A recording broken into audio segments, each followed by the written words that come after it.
What's up, everybody? Brandon Edward again with nattylife.com. I wanted to do a quick video on what's probably my most common question, probably the first question that people ask is, how do I know if I have low T or low testosterone? And it's a great question. I mean, 40% of men over 45 years old are diagnosed with hypogonadism, and less than 10% of them get any kind of treatment. So it's a common question whether you're over or under 45 years old. And really, the short answer is you need to get your blood work done. I mean, it's a no-brainer because not only do you need it to confirm your testosterone count, again, somewhere between 300 and 1,000 nanograms per deciliter, but it's also going to give you the clues and the hints as to some of the initial steps that we're going to take to uh, to get your levels back to where you want to be. Now, to be low T, that under, I'll call it under 400 nanograms per deciliter. Some people say under 300, but I really think you're going to be feeling the effects if you have less than 500.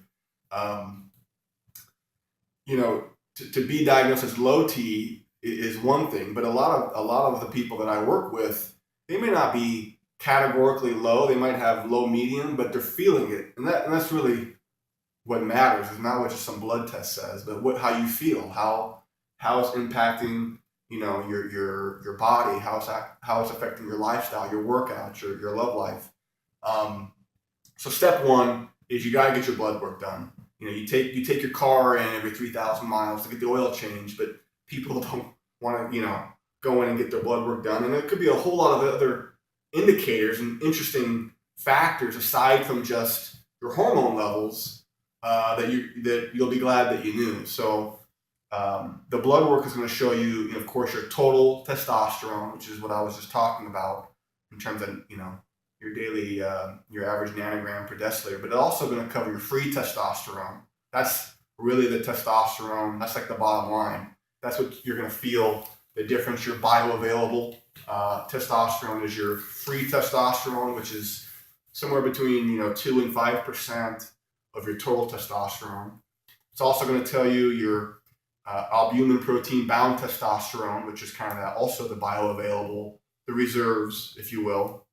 But it's going to talk about estrogen, how much testosterone you're losing through aromatization over to estrogen in the body, which can be out of whack. It's going to talk about progesterone, cortisol levels. I mean, all these things are huge if you want to do something about it. And it's fun. It's kind of fun to quantify yourself and track yourself. So, but if you haven't gotten your blood work done, which let's face it, most people don't haven't. There's also other little self tests that you can do. The most popular of which is the ADAM questionnaire, which I think stands for uh, aging, andro disorder of aging man or something like this. But the ADAM test, which is developed by the University of St. Louis, is a 10-question questionnaire, and you can run through that, and it'll kind of quickly tell you if you may have low testosterone. It's I wouldn't use it. I wouldn't only use the questionnaire. We're going to do it right now, but it could kind of confirm what you may already be feeling, and then push you to go get the blood work done, whether it's a saliva test, which is a little bit easier, less invasive, but probably not quite as good as the serum test or the blood test. Um, there's also a new kind of a urine analysis test that's coming out, but more on that later. I'm still kind of researching that. But so back to the ADAM test. I'm gonna read off a few questions here. I got them on my phone. I don't have it all memorized, but it's 10 quick questions. If you got a pen or pencil handy, you can follow along if you want to do it yourself, and I'll run through quickly afterwards what it means. So, question number one: Do you have a decrease in libido or sex drive? That's huge right off the bat. Do you have that decline? Number two: Do you have a lack of energy? Yes or no? Number three: Do you have a decrease in strength and/or endurance that you've experienced recently? Number four: Have you lost height? I know that sounds kind of odd, losing height, but with some of the bone density issues that can actually be a factor, especially as you age. Number 5, have you noticed a decrease enjoyment of life?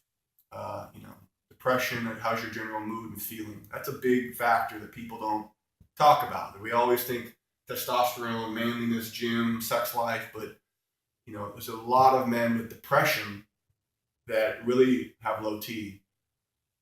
Number 6, are you sad and or grumpy? Again, track this, yes or no. Number 7, are your erections less strong? Number 8, have you noted a recent deterioration in your ability to play sports or athletics, your ability to move, your agility, dexterity? Number 9, are you falling asleep after dinner? Are you finding like after you have a big meal, you're just like out? I mean, it's normal to have be a little lethargic after dinner, but are you actually like going out?